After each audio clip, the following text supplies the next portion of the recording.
Hi everyone, my name is Amy. I am your hidden consumer expert, and today we're going to talk about marketing to the hidden consumer.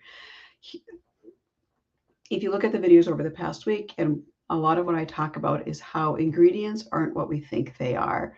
And the hidden consumer is very, very concerned about what is not only in their food, but also in their products they put on their face, on their body, and in their clothing. So as more and more people are going towards natural and organic, we have to understand that there's different levels of natural and organic, and the hidden consumer is well aware that not all products are created equally. Organics that are certified California organic are a higher quality than USDA organics, right? There's a difference in how they phrase and what they consider what an organic product is. Now compare that to what I discovered in France and in the Alsatian region. The organics of the Alsatian region are higher quality than California certified organics. So what does this mean for someone who's trying to market their product and bring in the hidden consumer who's actually looking for you? You have to have an understanding of your ingredients and what's going into it to know what people are looking for. And that's where I come in and help. My depth of knowledge on ingredients stems from my own personal experiences, and I have a better understanding than most manufacturers of products. Great example. Because of such the wide variety of differences between American wine and French wine, my husband and I chose to reach out to some of the winemakers we've known and have talked to in the past. One winemaker went as far as to tell me there's no way I have a corn allergy. Citric acid is not made from corn. And there was something else. He's like, there's no way. No, no, no way. That is a lack of knowledge. If you do not know that citric acid is made from black mold and corn, that's on you. And people like me know and understand exactly what's going on. And I have almost an entire chapter on how ingredients are made. And I also have a reference guides for shopping. So when people buy the book, they're going to understand all the different ways corn is truly in your food and you don't know it. And if it's a United States or an American lab created ingredient, it's made from GMO corn. So if you are truly someone who wants to avoid GMO products, you need to live more of a lifestyle like me. So if you are trying to market to these people and you're like, I know for sure those ingredients aren't in my product, why aren't you talking about it? One of my favorite candles is from Ember and Alder. They are a woman-owned business in Temecula, and they are in, I don't remember the valley, but it's like a little cute little cowboy area on the southern side of Temecula. And she puts so much effort into her ingredients, but all she's doing is selling a candle. And that's all she's talking about. Her marketing doesn't talk about all the things that aren't in there, like the wide variety of people who are allergic to rose hips. We need to market that. And I'll be doing a blog hopefully in the next month or so on specifically on her business and what she's doing differently, and use her as an example of what we can do to change up her marketing to find her people who are actually looking for her product. So those are the things. What did you exclude? What do you do differently? Why should someone who is concerned about their health buy your product? And that is where you're going to put that difference.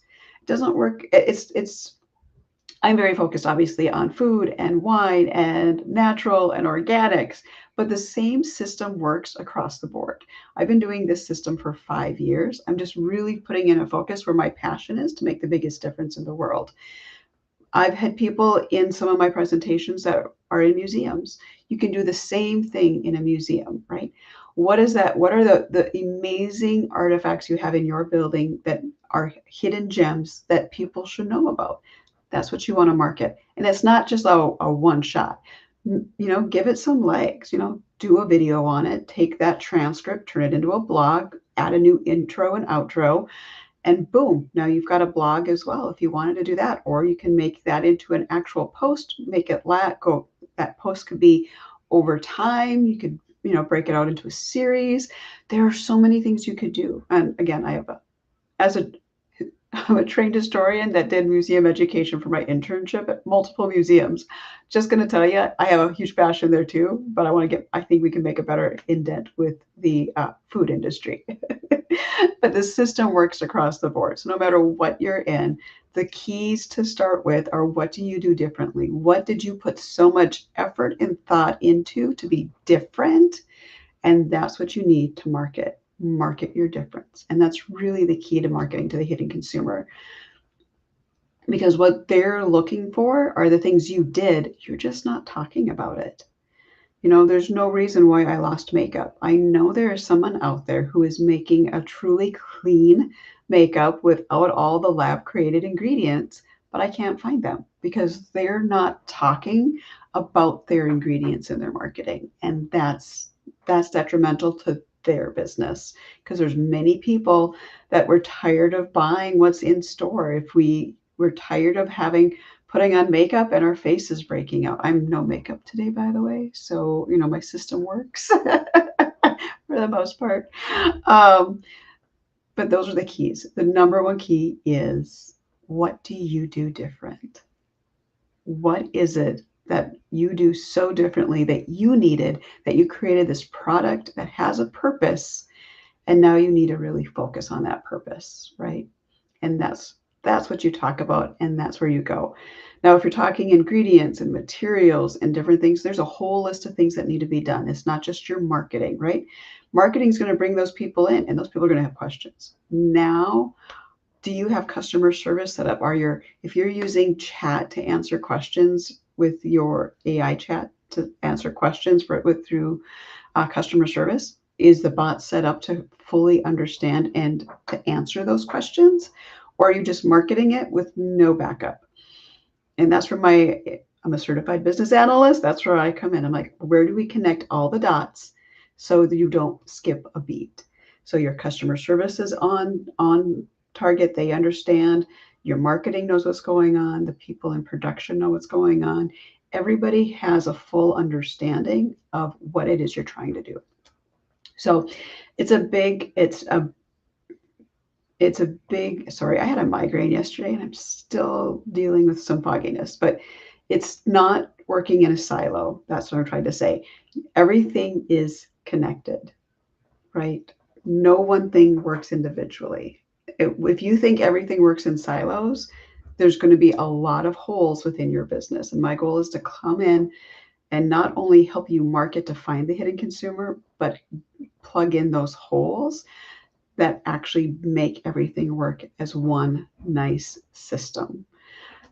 So if you have questions, let me know. thehiddenconsumer.com/home is there. If you would prefer, if you are on a desktop and would like to use your phone, you can scan the QR code.